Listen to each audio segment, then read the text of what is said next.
100% नुकसान. 100% अशा भरपूर जागी आहे सर. आमच्या या तिकडे ढोड्याकडे एरिया पूर्ण एरिया पुऱ्या एरियामध्ये आहे. कोंडा कोसरा पूर आहे. कोंडा कोसरा अकोड मस्त आहे ना. काटाला देणार होते हार्वेस्टरची किती तिसाला परवा म्हणलं आणि 200 रुपये काटतो म्हणलं.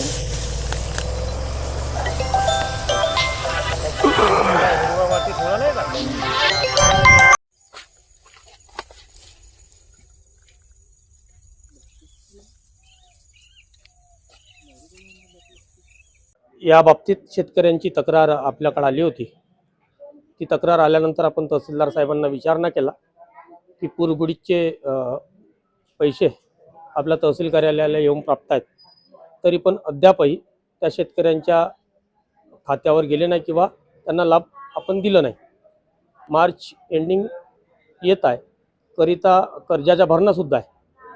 ही मदत म्हणून कर्ज भरण्यातसुद्धा त्यांना कामात आली असती. अशा वेळेस तहसीलदार साहेबांसोबत संपर्क केला असता तहसीलदार साहेबांनी या गोष्टीला मान्यता देत आपण येत्या 8 दिवसात शेतकऱ्यांच्या खात्यावर पूर परिस्थितीची किंवा पूरपीडित निधी त्यांच्या खात्यावर जाईल असे आश्वासन दिले.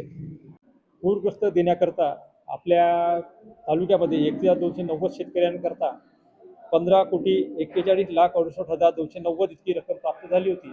त्याच्यापैकी 870 शेतकऱ्याच्या खात्यामध्ये रक्कम जमा करण्यात आलेली आहे. उर्वरित रक्कम या 1 आठवड्यामध्ये आम्ही सगळ्या शेतकऱ्याच्या खात्यामध्ये जमा करणार आहोत. त्याच्याकरता आम्हाला अतिरिक्त जर मनुष्यबळ लावावं लागलं तर आम्ही अतिरिक्त मनुष्यबळ आणि सुट्ट्या दिवशी काम करून शेतकऱ्याच्या खात्यामध्ये रक्कम जमा करतो. एबीपी माझा, उघडा डोळे बघा नीट.